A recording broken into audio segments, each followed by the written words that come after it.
This is Australian magpies. I don't think there's very many in the United States, maybe 3 or 4 pair of them at the most. I know the Bronx has a pair of them. They look like those African pied crows or something like that? Yeah, they look a lot like these. These live to be about 25 years old. They imitate a lot of the other birds' sounds, and when they have eggs, they're very, very aggressive. In fact, in Australia, there's a video of them. People wearing hats where they're at because they attack their heads so bad when they're laying. So they'll mimic it. They'll mimic these other birds. Yeah, whatever makes sounds, they'll mimic it. And what do they nest in? They just nest in that open box up there? Yeah, there's a nest. Inside that box, there's another nest with straw and sticks and stuff. In fact, he's been he's been wetting the straw in the water right there to weave his nest, or to make, not weave it, but to make his nest. He worked yesterday all day doing that. So you just, when something rare, obviously like this, you're going to let them raise their own chicks? Yeah. We don't pull something like that. Yeah. Now, what do they eat? Same, they eat meat, fruit, and insects. I would have guessed a lot of meat. A lot of meat. So they. I haven't fed their bowl yet. Are they close to related crows, or? I'm not really sure. They certainly look a lot like them. They do look a lot like They look a lot like the pied crows. In fact, we had pied crows on the other end of the property, and they look so much alike. It's like, well, sure, they're not really closely related. Yeah. So the crows are a little bit bigger. So these, you have lamps for all these birds, or? I have lamps, but I haven't turned them on this year because I had them about 4 years ago when it got real cold, and I just left them hanging up. Well, like you got wooden perches and stuff, and I turn on lights for the. I mean, if this is from Australia, depending on where it is in Australia, they may be subject to cold weather as well. So. I've never heated them. These magpies, I've never heated them. Have you raised them before? No. Last year they nest, but they never laid an egg. They made a nest, but they never. How old are they? About 6 years old. So that might even be average. It's a pretty big bird. Yeah. So it might take 6 years anyway to. Well, a lot of birds, it takes 5 or 6 years. Yeah. Well, even like with the ducks, we say 1 year for a lot of the surface feeding ducks, but in reality, it's usually 2. Right. They don't really get going until they're 3 or 4 years old. Same thing with the sea ducks. We typically say, 2 or 3. Yeah. But they don't get going until they're 4 years old or so. Well, I had a crane this year that laid for the first time. It was 6 years old, and I was about ready to get rid of it. I thought it was a male. Those magpie geese, they don't. In the wild, they can lay at 2 years old. Yeah. They don't typically lay until they're like 5 or 6 years old. You got to be getting close for years. Yeah. Yep. This is Picazaro pigeons and Germain peacock pheasants. It's one of the prettiest pigeons to me. I like a lot of the species of pigeons. I don't know a lot about them, but I like the pigeons. How do I put this? The fruit doves and stuff like that are beautiful. But I like stuff that looks hardy. Yeah. And this stuff looks hardy. If that makes any sense. Yeah. Well, the fruit doves usually aren't real hardy. Yeah, but I mean they don't look hardy. Right, either. And I got some of those Senegal doves, and they're not too hardy either.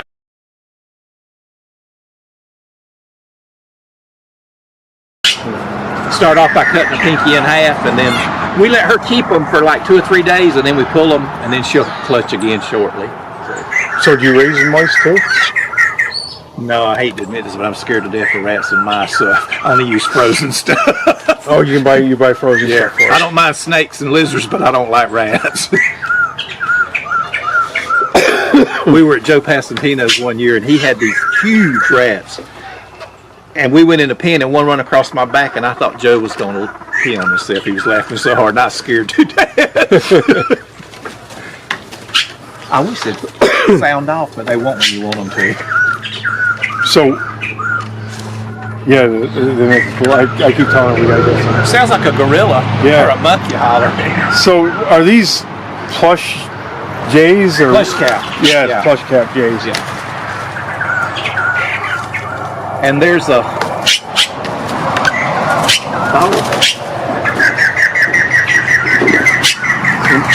And what are they? What are they? Same thing as yeah, they eat the meat and fruit and insects. there was a. Now there's the red bills, the next cage here. Oh, those are awesome. They are the most aggressive birds in the world. I put a pheasant in here and they ate that pheasant and killed that pheasant in like 30 minutes. I didn't Really? I went to the house and come back and the pheasant was chewed up. Now where are these? Where are these from? South America. South America. They kind of look like a tern, don't they? Yeah. And they never be still. They're mostly flying. So whereabouts in South America are they? I'm Are not sure. Are they like a savanna bird? They look like, kind of like a savanna They type do, bird. yeah. And you breed them as well, or what do they nest in? That little. Yeah, well, they've tore their nest down. I got to put another one up there. I had it full of nesting material, and they threw all of it on the ground. What do you use for nesting material? Coconut fiber and hay and sticks. Well, I say coconut fiber, palm fiber. Yeah, there's another name for that. Yeah, we got piles of it in the backyard on the palm trees, and I just pull it off and bring it up here. So, those are Madagascar turtle doves and Those Palawan. are nice. See, I don't know what it is with these birds. I don't see if they do nothing for me. These Palawans. And people are crazy about it. Yeah, they're like I prefer like a gray peacock pheasant or a Rothschild. I love Rothschild peacock pheasants. My favorite is the Germain, as far as... But even that, and they're obviously not as bright colored, but I just, that doesn't do anything for me compared to the other ones. In fact, I'm waiting on a female now from up north, but the temperature is so cold the airlines won't send it down here, so that's ridiculous. Up northwest? Toledo. There's not that many people who keep this kind of stuff up that far north. This way? Yeah. This Humes Bartell, and he has a hen, but I got on another hen because he was getting aggressive. Yep. Now, have you tried the peepers on them? Or? Yeah, I've got some down here with them on them because they were so aggressive with me. That's Holy crap. Urkel male, and it's just some... In fact, that Urkel I'm sending to... Wayne, I think it's Wayne Jones? Yeah, he said something the other day about need one. I said, well, I've got one, but I'll send it to you. Yeah. You don't find them too, I don't see them too often. No.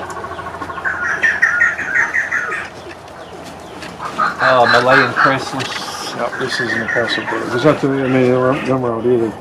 Females over there, and see I've got a trap door at the bottom of the pen over on the other side because she's aggressive, so I can let them together, but I can separate them. So you treat them like grouse. Yeah. Have you ever done any artificial insemination on something? With chickens, but I haven't done it with pheasants. This is Kenya crested. Yeah, oh, that's a nice bird. You got pairs on them? Or? Yeah, there should be a pair in there. The reason usually they're up at the door, but I've already given them fruit this morning, so they're not really interested in it anymore. Elliot, his hen is in the nest box. He's aggressive. Is she laying already? No, she's just staying away from him. She's just staying away from him. He's real aggressive.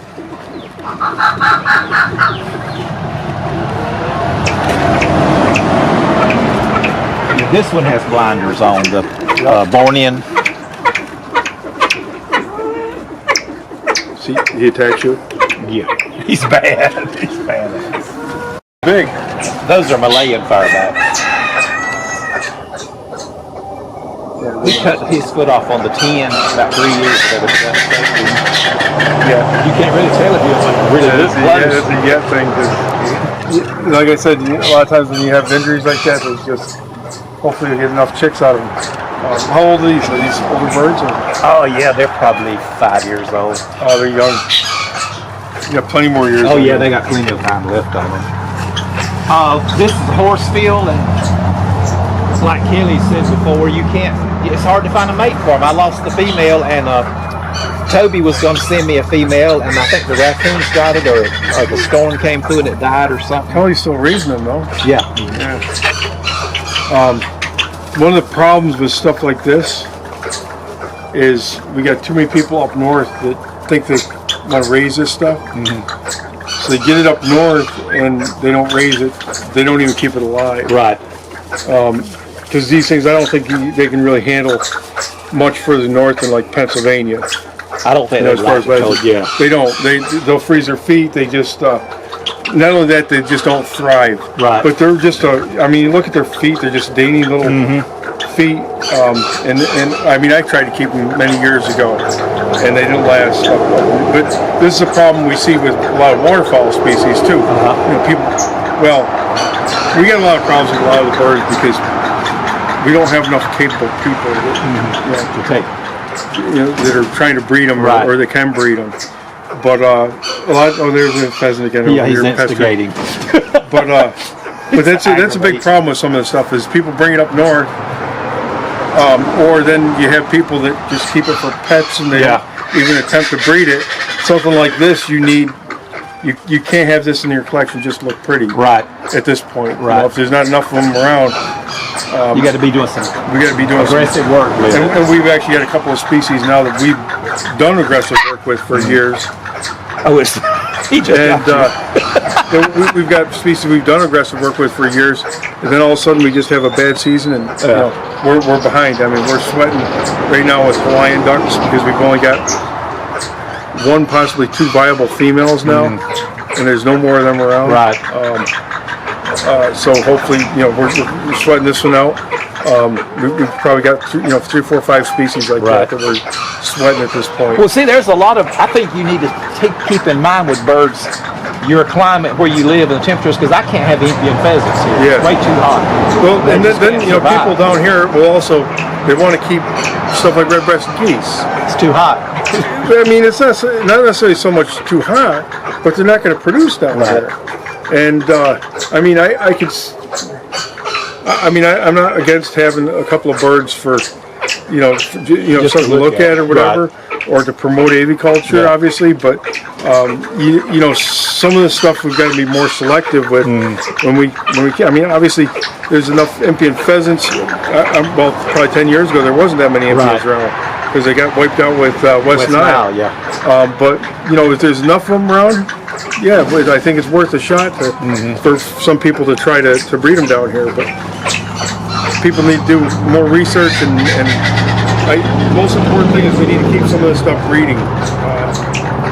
Well, see, that's first and foremost. The smew duck, I love them, but they're not going to breed here for me. It's just too. See what DeClo used to breed them down in Florida. Really? He bred loads of them. See, I've had them before. I finally just got rid of them. I felt bad because I thought it was too hot for them. It's not. I mean, think about it. Even though they've changed the classification of them, for all intents and purposes, they are the same thing as a hooded merganser. Where do hooded mergansers live? All the way down, you got hooded mergansers in the woods down here. The biggest difference is probably the circadian rhythm. If they just don't have the daylight hours they need down here. So all you need to do is put a little lamp out here. There's hooded mergansers out at the farm because Doug was out with the horses the other day and sent a picture of some on the pond there. Especially this time of year, but they actually nest down here. They stay down here year round. But all you need to get the smew going is a little lamp to extend the daylight on. Or you find somebody that's been breeding them down here because you've selected. That's the key to all this is selection too. If you select them for the ones that are most likely to breed down in the south or shorter daylight hours, then you're more apt to breed them. Maybe I'll try them again.